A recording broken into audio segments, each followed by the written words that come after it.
चीन में तेजी से फैल रहा HMPV वायरस कोरोना से भी ज्यादा खतरनाक है। चीन का ये नया वायरस, जानिए इसके लक्षण और बचाव के उपाय। हाई अलर्ट पर भारत सरकार, लाखों की मौत का डर। 5 साल बाद चीन में एक बार फिर से एक नई बीमारी पैदा हो गई है जो खतरे की घंटी लग रही है।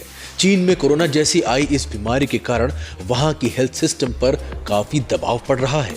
चीन के सारे अस्पताल इस नए कोरोना वायरस से भी ज्यादा भयंकर वायरस के मरीजों से भर गए हैं। पता नहीं इस बार दुनिया को और क्या क्या झेलना पड़ेगा।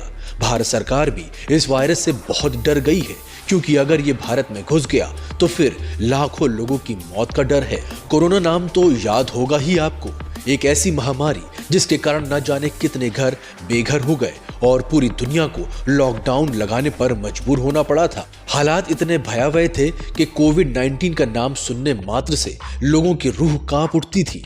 इस वायरस के कारण देश की इकोनॉमी काफी पीछे चली गई थी, लेकिन धीरे धीरे चीजें एक बार फिर से पटरी पर वापस आने लगी हैं और लोगों का जीवन सामान्य हो रहा है। लेकिन तभी चीन में एक नया वायरस पैदा हो गया है। जानिए HMPV वायरस के बारे में। चीनी मीडिया के मुताबिक इस नए वायरस का केंद्र है ह्यूमन मेटापन्यो वायरस यानी कि HMPV। इस नए वायरस से प्रमुख रूप से सांस की समस्याएं उत्पन्न हो जाती हैं। इसके साथ ही ये virus chronic obstructive pulmonary disease को बदतर बना देता है। चीनी मीडिया रिपोर्ट्स के मुताबिक ये कोविड जैसा नया वायरस खास रूप से बच्चों और बुजुर्गों को सबसे ज्यादा प्रभावित कर रहा है।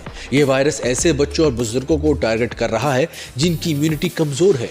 हेल्थ एक्सपर्ट की माने तो ये वायरस कोरोना जितना खतरनाक तो है, लेकिन इसके लक्षण और तेजी से फैलने की क्षमता चिंता का विषय बनी हुई है, खासकर चीन के मौजूदा स्थिति को देखते हुए।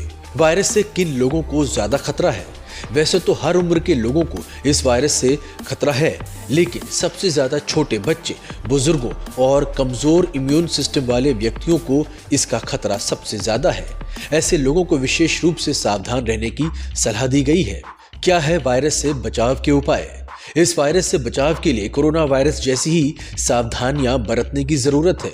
सबसे पहले नियमित रूप से साबुन और पानी से हाथ धोएं।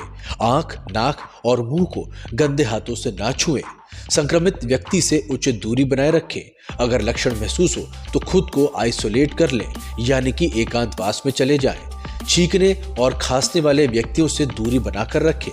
बीमार होने पर आराम करें और दूसरों से संपर्क बिल्कुल ना करें। HMPV के लक्षण क्या है? अगर हम HMPV के लक्षणों की बात करें तो ये सामान्य सर्दी जुकाम की तरह ही शुरू होता है, जैसे कि खांसी, बुखार, गले में खराश, सांस लेने में तकलीफ और कमजोरी। लेकिन ये गंभीर मामलों में निमोनिया और ब्रोंकाइटिस का कारण बन जाता है। चिकित्सकों के अनुसार इस वायरस का फिलहाल कोई विशेष इंजेक्शन या मेडिसिन अभी तक उपलब्ध नहीं है। चीन में इसके इलाज केवल लक्षणों को कंट्रोल करने के आधार पर किए जा रहे हैं, मगर डॉक्टरों को कोई बड़ी सफलता अभी तक हाथ नहीं लगी है। ऐसे में अब 5 साल बाद चीन में एक बार फिर से रहस्यमय बीमारी ने एंट्री जो दी है, उससे खतरे की घंटी बजने लगी है।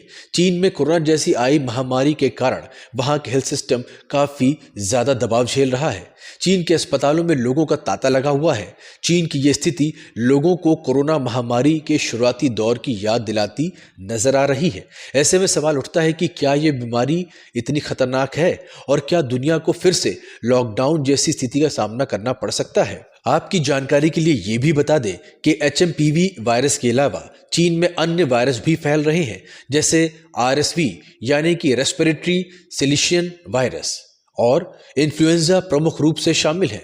ये सभी वायरस मिलकर चीन में संक्रमण की दर को बढ़ाने का काम कर रहे हैं, जिससे चीन के हालात और भी गंभीर होते जा रहे हैं। क्या भारत में भी हो सकता है इस नए वायरस की एंट्री?